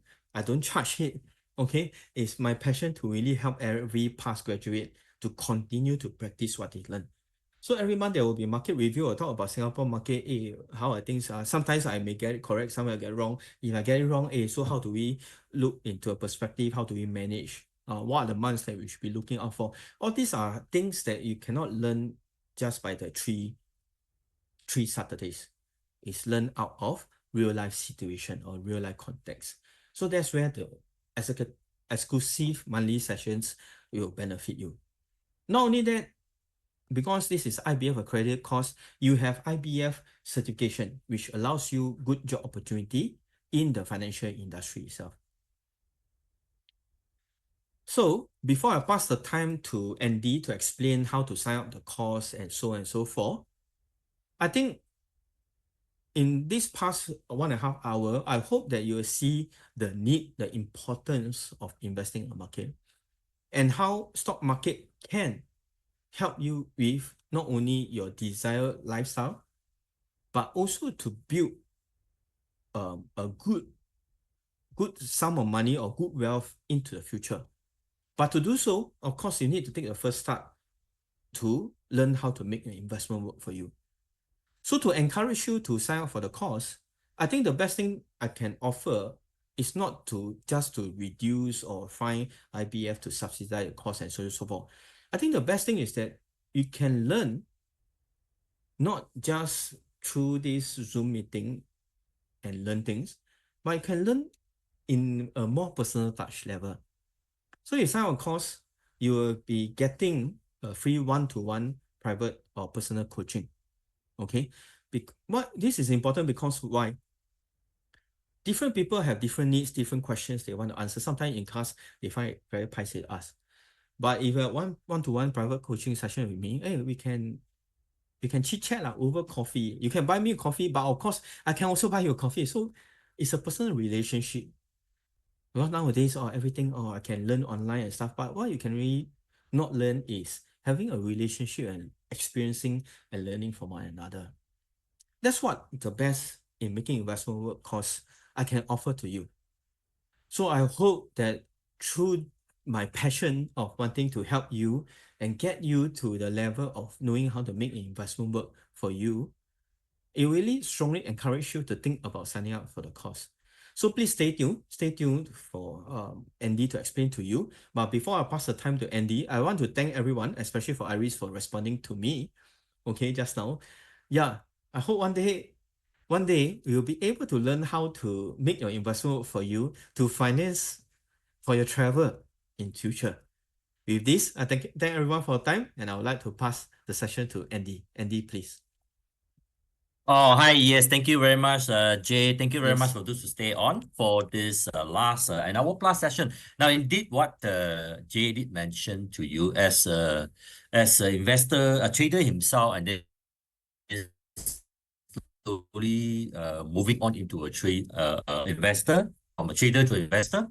And now I can foresee that what he was going to share with you for the last 2-hour session, indeed, starting from a trading rep to a wealth manager, and as of now, as you can see, he just shared all you here. He trained so many successful retail trader because it's not because of how should I say, he want to show off to you that he's making this much of money, but importantly that he have a strategy, and this strategy actually has been proven, it has been shared and has been used by successfully of all those who go through this making investment work course. So indeed, what I would like to strongly urge all of you to do so, please go through the link has been sent. In fact, I just sent a link over to everyone in the chat. So there is a course registration link for you to sign up the course. Now, also for today, like what Jay just mentioned, for those who sign up, for the first 3 to 5 people who sign up, you are given a one-to-one private coaching session personally by Jay. Now, this session, it will be in a physical face-to-face meetup. It's not on Zoom for information. So much so that I think Jay always say that he even can buy you the coffee, right? I believe so. He can do that. He can afford to do that because as what he will share with all of you here, that throughout these years, his portfolio is really making this much. But importantly, you have to take the first action. So what is you need to do is, like what Jay also mentioned, apart from IBF funding support, but also this one-on-one private coaching given to you as a bonus, right? As a bonus. So please don't let this chance go away. Okay, now how to go about this sign up? Let me just do my share screen. But importantly is what you're going to see right now. This. Just give me to a share screen. Okay, so what you're going to join in for this course, it will be in this way. Sorry, just give me a while first. My slide a bit freeze. Give me a minute first. Close it first. Too many. Okay. Okay. Let me just give me a minute, huh? Okay. Let me just showcase to you. This is the session, and also this is the cost and the date as well. Okay. Now you can see here. This is the session that we are going to showcase to you. Now, as you can see the date, right? We are running in such a way that it's not so often that we conduct this class. So currently what you can see this slide, in fact, like what Jay mentioned, part 1, part 2, and part 3, we break it into 3 different training sessions. So each session is encompass 8 hours each. So first session is for on the 2nd November, second session on the 9th November, and then the third session is for on the 16th November. So each of the day, as you can see here, is already stated very clearly is for on Saturday, and the timing is starting from morning 8 a.m. to 6 p.m. It's all through online session. So some people may start to ask, Andy, you mentioned about the one-to-one private coaching, then how, whether do it before or do it after?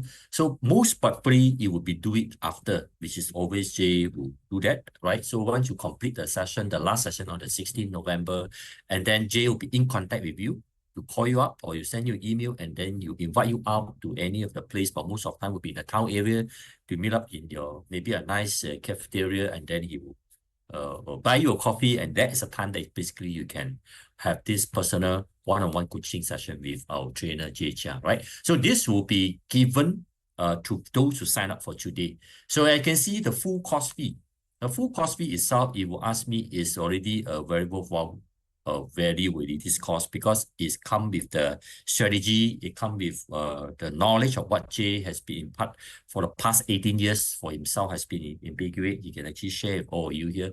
So of course today you are not going to pay this full cost fee of 1,962 with GST. So if you're a citizen below 40 years old, then you entitle 70% cost fee subsidy. So your cost fee payable is only 1,062 with GST. Now, the good thing is, local citizen, you know, any local citizen, your age for 25 years and above, you are given a skill future credit, right? You can use a skill future credit to pay this 1,062. So what if you do have skill future credit, if you happen to be an NTUC member, in fact, our course, MRW course, also fall under the NTUC UTAP funding eligible. So I will go to share all you hear more detail later. So it's very, very a couple of ways for you to use the subsidy from IBF as well as from the NTUC, in this case from the private sector. Now, if you are citizen age 40 years and above, you are getting even higher subsidy from IBF, up to 70% subsidy, which is 1,260. So at the end of the day, $702 with GST cost fee payable. Same thing, if you are a local citizen, you have your skill future credit, then this $702, you can use skill future credit to fund for it. And similarly, if you are NTUC member, same thing, you can use NTUC member, this UTAP credit to fund for it. So this is actually, if you're looking to date here right now, right, obviously this will be the last batch for the year. We are already stepping into the fourth quarter of the year. In fact, next week already towards the last week of September, right? We are stepping into October month. So as you can see, you will miss out this November batch, right? The 3 dates, right? Then definitely the next batch will be next year, 2025. And also I would like to emphasize to all of you here, the IBF funding support is not stay on forever. So preferably, we do not know when the funding support will be, you know, especially the percentage of the funding, 50% IBF grant or 70% IBF grant, whether or not they're going to reduce further, right? As it's a proven thing. For those who know, I've been following through with our courses before. In the COVID time, 2020, 4 years back, when the COVID just hit us in Singapore in the April of 2020, so IBF provides subsidy up to 95%. You still remember, those who join our course, you only pay 5% of the cost fee. So there's a lot of people coming to join in, right? So that will be including our MIW class. We have class 60 people, 70 people in a class, right? Because at the end, you only pay 5%. But of course, after the COVID end, the following year, IBF reduced down to 90% cost fee subsidy. And then following year, which is 2022, 1st Jan onwards until now, they dropped to 70%. Okay, so you can see the trajectory keep dropping and dropping. So that's why I say a higher possibility there will be a declining in terms of the subsidy by this IBM. So I'm strongly urge all of you here, take this chance, right? Like Jay mentioned, take this chance.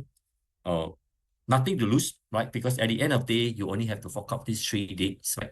And it's just nice because this 3 day is non-school holiday, right? It is still a very good a day for you to arrange. Right? Unlike we do it in December, you may have to travel, family trip, right? So this is basically is still within before the so-called the last month of the year of this December. So it's just nice setting for this 3-day session. So please go to do the registration.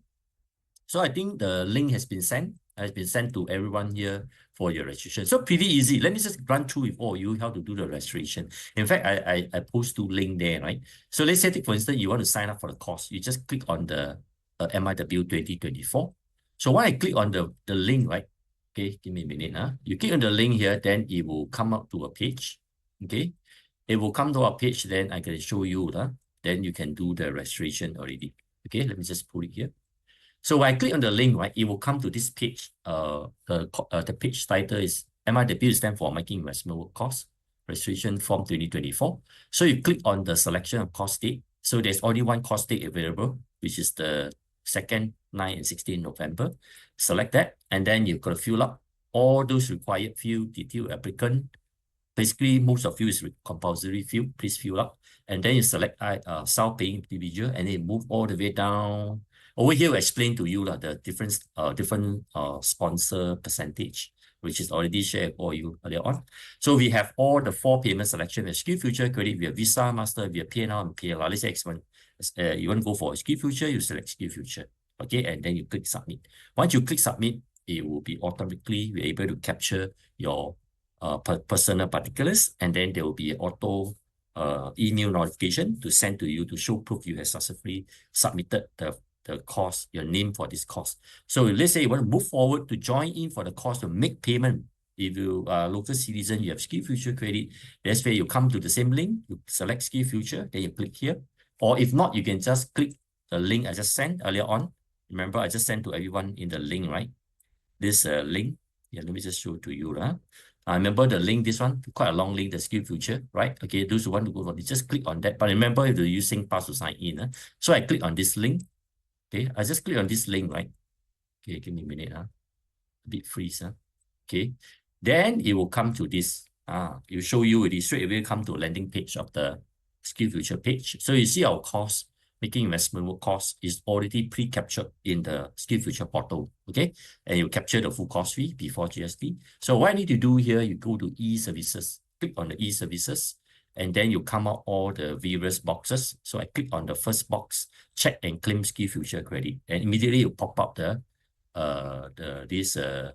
SingPass tab. Time you can get ready with smartphone beside you. You click on the SingPass app, and then you have to launch your you come out the code, right? And then you have to make sure you use your smartphone. You got to scan in the SingPass code, right?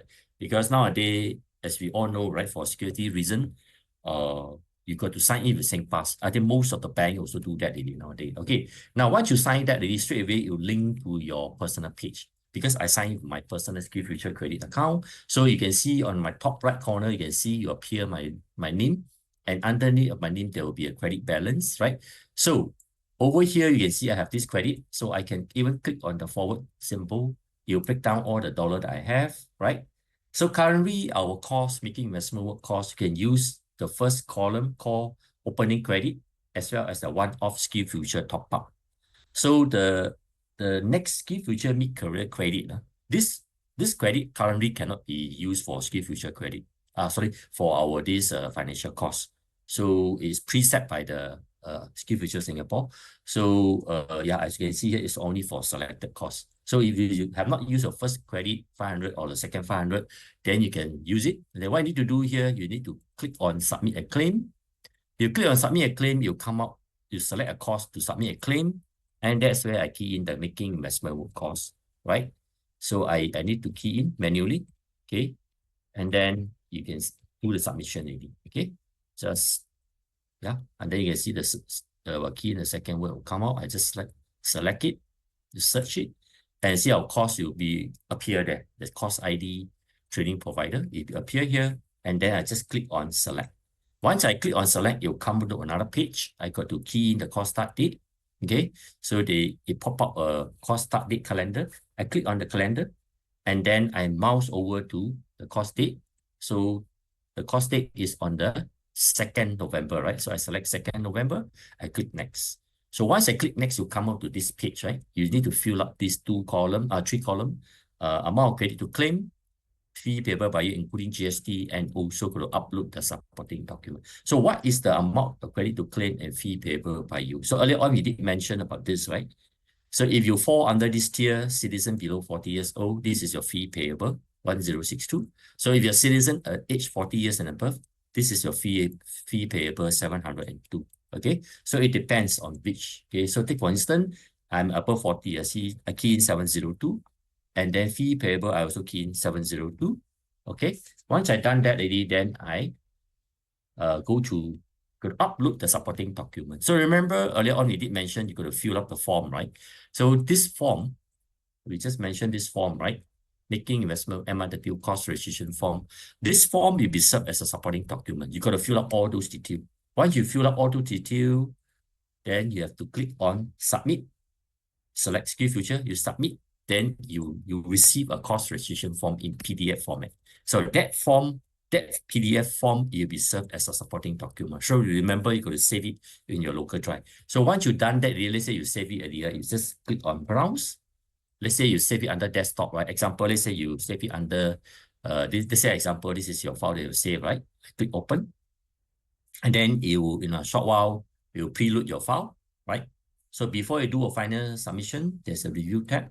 I click on the review tab, and then they will show you the review submission, your cost name, cost ID, everything in order, especially your supporting document. Make sure you attach the correct file, and then you agree with term and condition, and then you click submit. So once you click submit, the next page will appear pending for approval, which means that you have successfully submitted your SkillsFuture claim and your job is done for the submission. Okay, so this is for the SkillsFuture credit. Okay, and also let me just quickly come to the other. Of course, I need to sign up first. Okay, let me log out first.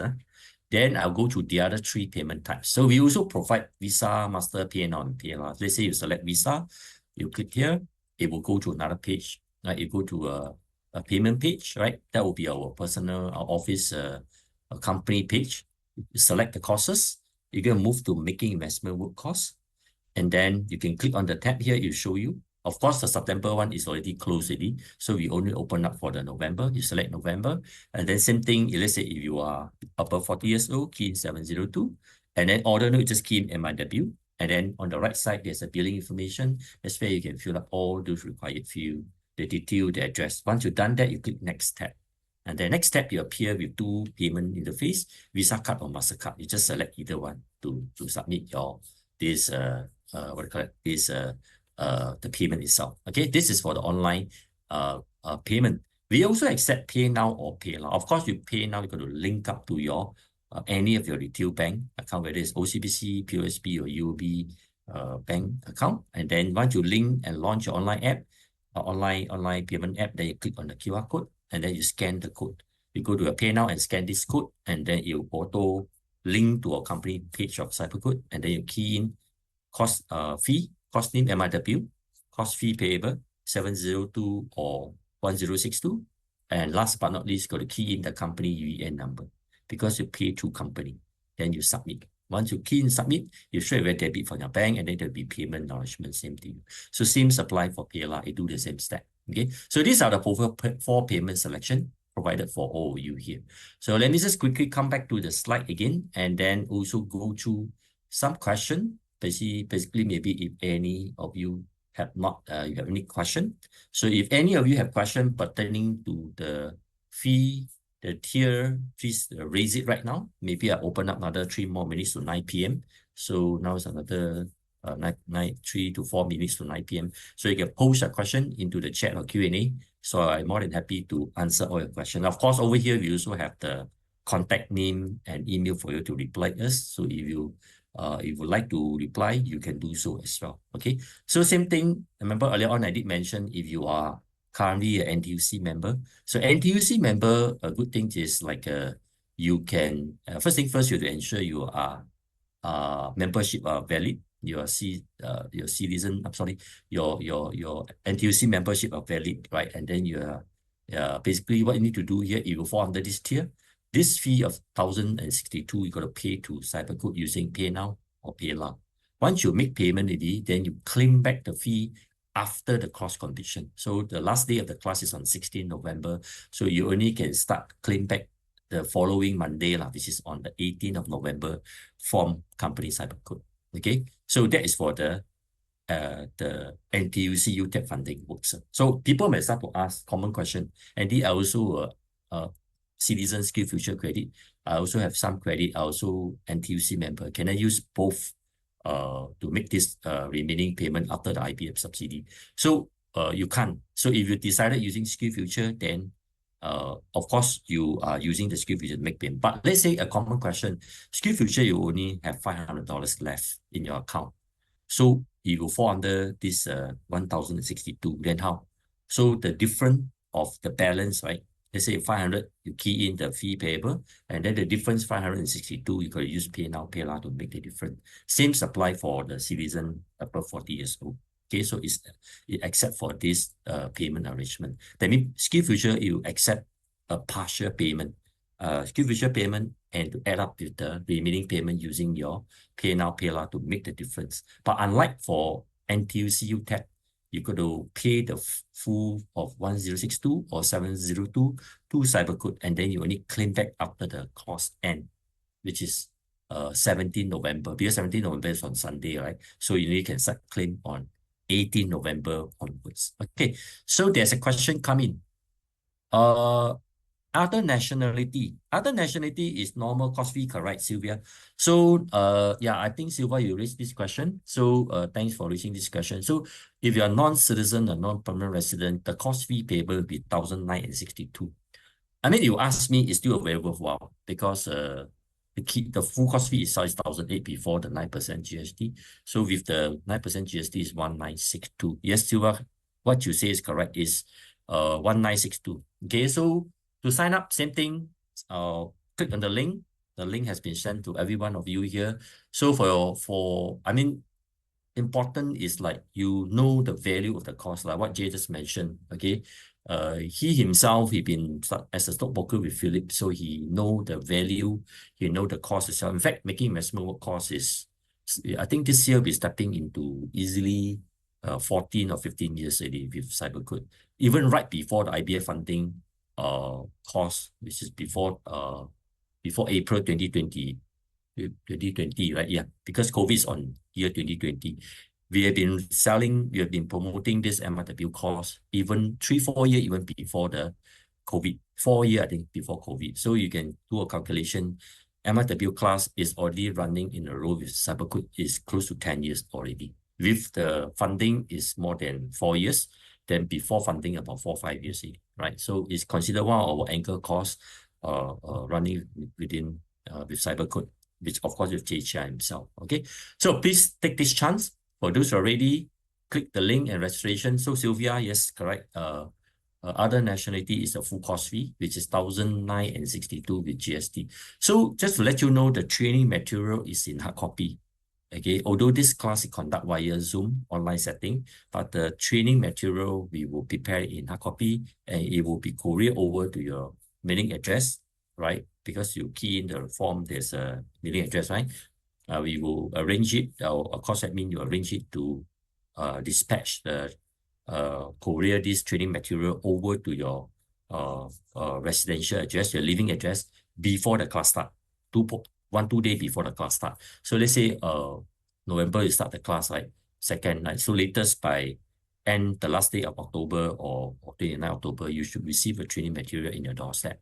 Okay, to ensure that you receive your training material before the class start. Okay, so this is something that take chance, and then those who sign up and make payment, then of course I'll pass your contact to Jay, and then Jay will be in contact with you to arrange for the one-to-one personal coaching private coaching session. Okay, with that, I think more or less all the administration has been shared. So over here you can see there's a online, sorry, there's a office number 60118921 and the support email that you can reach us also. So if you do have question, not too sure, you also can take a screenshot and can reply to us. Of course, on my end, I will send a thank you email to all for those who join for tonight's session.